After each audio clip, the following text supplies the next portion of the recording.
Құрметтім, қалдарыңыз қалай? Бүгін сіздермен туыстық қарым-қатынасты нығайтудың 5 сыры жайлы қысқаша мәлімет беретін боламыз. Алдымен каналға тіркеліп, лайк басып, пікір қалдыра кетіңіз. Бірінші, қазақ неге туысын бауырым дейді. Ата-бабамыз туысы жаман туғанын жамандайды дейді. Біз үшін әр ісі өнеге болған пайғамбарымыздың оған Алланың игілігімен сәлемі болсын, өміріне бір үңіліп көріңізші. Ол оған Алланың игілігімен сәлемі болсын, адамдарға дінді жеткізіп, ақиқатты айта бастаған тұста руластары оны таспен ұрды. Ізіне түсіп, тыныштық бермеді. Оған қарсы шыққандардың қатарында өзінің туысқандары да бар еді.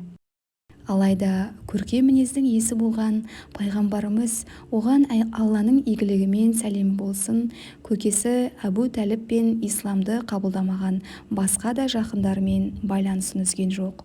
Ол оған Алланың игілігімен сәлемі болсын, расында менің әкемнің әулеті қамқоршыларым емес, менің шын қамқоршым тек қана Алла және ізгі мүміндер. Бірақ олар менің туысым және мен оны өз дәрежесінде сақтаймын деді.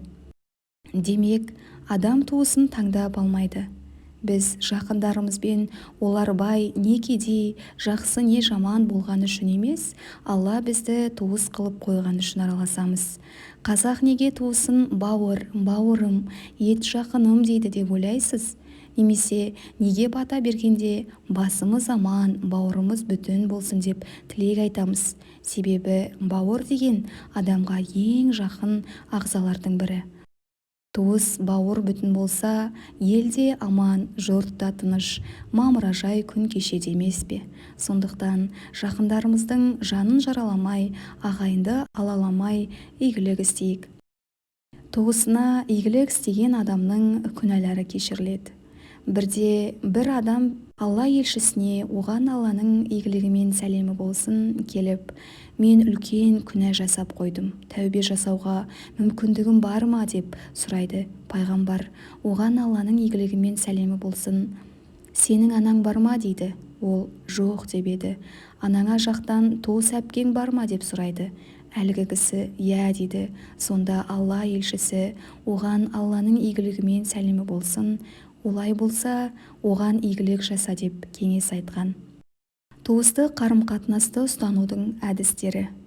Ибн Әбу Хамза оған Алланың рахымы болсын, туыстық қарым-қатынасты ұстану кейде қаржы-қаражат арқылы болады, кейде қысылғанда көмек көрсетумен, бір зияннан сақтандырумен, жарқын жүз, ашық шырай танытумен болады, немесе олар үшін дұға жасалады деген. Ал имам Науаи оған Алланың рахымы болсын, туыстық қарым-қатынасты ұстану бұл туыстарға игілік көрсету. Бұл туыстық қарым-қатынасты ұстануды ниет етушінің мүмкіндіктеріне және туыстардың қажеттілігіне қарай, кейде мал-мүлікпен, кейде қызмет көрсетумен, үйіне барып қал жағдайын сұрасумен, кейде жай ғана сәлеммен және басқа да іс-әрекеттермен болуы мүмкін дейді. Сонымен ғалымдар ұсынған туыстық қарым-қатынасты ұстануға арналған мынадай әдістер бар екен.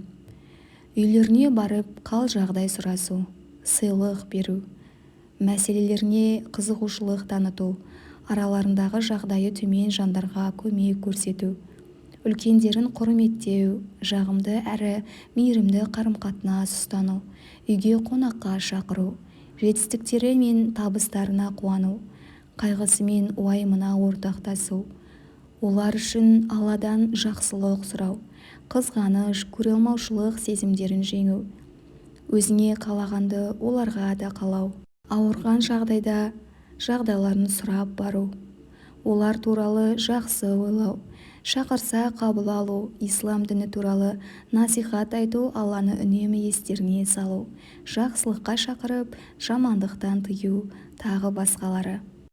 Туыстарым маған қиянат жасаса да, олармен қарым-қатынасты үзбеуім керек пе? Адамдар арасында мен қанша жақсылық жасасам да, туыстарым маған қиянат жасайды. Ағайынмен алыстан сыйласқан жақсы, мұндай туыстың болғанынан болмаған артық деген секілді пікірлер жиі кездеседі. Сондықтан осындай ойдың кесірінен көп адам өзінің қаны бір қандасымен ат құйрығын кесісіп көрместей болып жүргені де жасырын емес. Тіпті бір-бірімен соттасып жүрген бауырларды да көзіміз шалып жатады. Бұл әрине руханиятымыздың жұтаңдығының көрінісі. Әйтпесе қазақ бір-бірін өкпеге қиса да өлімге қимайтын, сенен аяғанымды ит жесін деп жарты нанын жақынына бөліп беретін халық еді ғой. Қазақта жақсылыққа жақсылық әр адамның ісі, жамандыққа жақсылық ер адамның ісі деген сөз бар. Иә, кемшіліксіз адам болмайды. Жақсы адам деген мүлде кемшілігі жоқ адам емес. Жамандығынан жақсылығы көп адам. Сондықтан кейде кемшілікке кеңшілік танытып, кешіре салуға таспен атқанды аспен атып, адамгершіліктің көркем үлгісін көрсетуге, сол арқылы өзгеге үлгі болуға тура келетін сәттер жиі кездеседі. Біліңіз, екі адам араздасса үнемі ақылдысы кінәлі болады. Себебі ол ашуын ақылына жеңдіріп ең бірінші кешірім сұрайды. Ал кешірімді бірінші боп сұраған адамның сауапқа алдымен жететіні хадистерден белгілі. Туысы зұлымдық жасаса да оның қателігіне кешіріммен қарап, адамдықтың ақ туын құлатпаған жанға Алла өзі жәрдемші болады екен. Оған туыстармен қалай араласуды үйрететін мына бір хадис дәлел бола алады. Алла саған өзі жәрдемші болады. Бірде бір адам пайғамбарымызға, оған Алланың игілігімен сәлемі болсын, келіп: «Я Алла елшісі, менің туысқандарым бар. Мен олармен туыстық байланысымды үзбеймін, ал олар болса араласқысы да келмейді. Мен оларға жақсылық жасаймын, ал олар маған зұлымдық жасайды. Мен оларды сыйлаймын, ал олар болса менімен надан адамдар секілді сөйлеседі», деп шағымданады. Сонда Алла елшісі оған Алланың игілігімен сәлемі болсын, оған: «Егер жағдай шынымен-ақ сен айтқандай болса, уайымдама. Сен ұтылып жатқан жоқсың.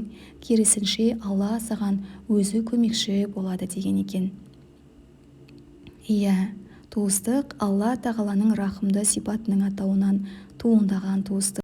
Туыстық қатынасты сақтағанды Алла тағала рахымына бөлейді, ал байланысын үзгенді рахымынан мақұрым етеді. Сондықтан жақындарымызбен қарым-қатынасқа барынша абай болайық. Құрметтім, сіздерге бүгінгі тақырып ұнаған болса, лайк басып, комментарий қалдырып және де тіркеле кетіңіз.